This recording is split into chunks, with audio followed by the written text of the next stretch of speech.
ভাই ভালো আছেন? আলহামদুলিল্লাহ। আপনার দেখতেছি আজকে প্রথম নাকি আরো আসছিলেন? না আসি, কিন্তু মাঝে মধ্যে আসি। ও, আপনার বাসা কোন জায়গায়? আর বাসায় যাই সামনে। ও, কয়দিন ধরে আসতেছেন? প্রায় 1 মাসের উপরে। ও, আপনি তো পিছনে থাকেন, এখানে খুঁজ পাই না, মানে সামনে যারা আছে তাদেরকে খুঁজ পাই। কিভাবে জানলেন এখানে ব্যায়াম হয়? আমি হঠাৎ করে একদিন আসলাম, সকালে হাঁটতে হাঁটতে দেখি এখানে সবাই ব্যায়াম করতেছে, আমি শুরু করে দিলাম। আগে কোনো শারীরিক সমস্যা ছিল? হ্যাঁ ছিল। আর এখানে আসার পরে আমরা যে সেটা পরামর্শগুলো দিই, হ্যাঁ। এগুলো তো আশা করি শোনা যায়, ঠিক না? সেটা রিকভারি হয়েছে আপনাদের পরামর্শ প্লাস ব্যায়ামের মাধ্যমে। তাহলে আগে থেকে এখন একটু ভালো লাগে। জি, হ্যাঁ, জি, জি। আগে কি সমস্যা ছিল? সমস্যা ছিল আমার কোলেস্ট্রল বেশি ছিল, হুম হুম লিভারে চর্বি ছিল, গ্রেড অন। হুম। ইনশাল্লাহ 1 মাসের ভিতরে আমার রিকভারি হয়েছে, নর্মালে চলে আসছে। কোনো ওষুধ তো খাওয়া লাগে না? জি খাইছি হালকা, কিন্তু সেটা অল্প কয়েকদিনের জন্য।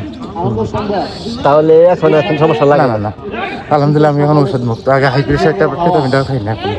হাই প্রেশারে কমে গেছে? জি জি, এটা হাই প্রেশার ট্যাবলেটও খাই না।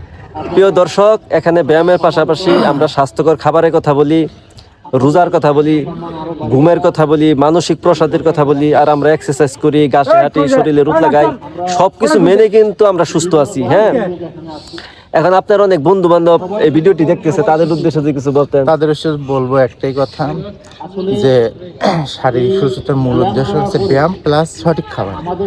আপনারা সবাই ব্যায়াম করার চেষ্টা করবেন, অন্ততপক্ষে সকালবেলা আপনার মিনিমাম 1 ঘন্টা এক্সারসাইজ করবেন প্লাস সঠিক খাবার। এই দুটো ঠিক মতো থাকতে পারলে আপনার শারীরিক মানে লাইফ পুরোটা মানে যতদিন বাঁচবেন ইনশাল্লাহ সুস্থ থাকতে পারবেন আর কি, ওষুধ মুক্ত আর কি। ঠিক এই আছে, পরামর্শটা আমি সবাইকে দিই। আমি যে পেজে যে ইউটিউব চ্যানেলে ভিডিও আপলোড করে থাকি, এটার নাম হচ্ছে Ruhul Amin natural health centre. মানে আমার নাম হচ্ছে Ruhul Amin natural health centre, মানে প্রাকৃতিক স্বাস্থ্য কেন্দ্র। না, এখানে কোনো পরীক্ষা নিরীক্ষা নাই, কোনো ঔষধ নাই, ব্যায়াম এবং পরামর্শ, এগুলো মেনে কিন্তু মানুষ সুস্থ হইতেছে। না, আপনার পেজটা আমি ইনশাল্লাহ ফলো করি প্রতিদিন দেখি। তো ঠিক আছে, এতে দোয়া করবেন। হ্যাঁ, অবশ্যই, অবশ্যই। আর অনলাইনে যারা দেখতেছেন তারা সবাই একটি করে শেয়ার করে দিবেন, যেন আপনাদের বন্ধু বান্ধব, আত্মীয় স্বজন অতিরিক্ত চর্বি থেকে, হাই প্রেশার থেকে মুক্ত হতে পারে। আমি আগে ওয়েট ছিলাম আপনার 78 কেজি, বর্তমানে কিন্তু আমি 72 কেজি, 6 কেজি লস। আলহামদুলিল্লাহ, 6 কেজি ওজন কমে গেছে কোনো প্রকার ওষুধপত্র ছাড়া। তো ঠিক আছে প্রিয় দর্শক, আপনারা সবাই ভালো থাকুন, সুস্থ থাকুন। আসসালামু আলাইকুম ওয়া রাহমাতুল্লাহি ওয়া বারাকাতুহু।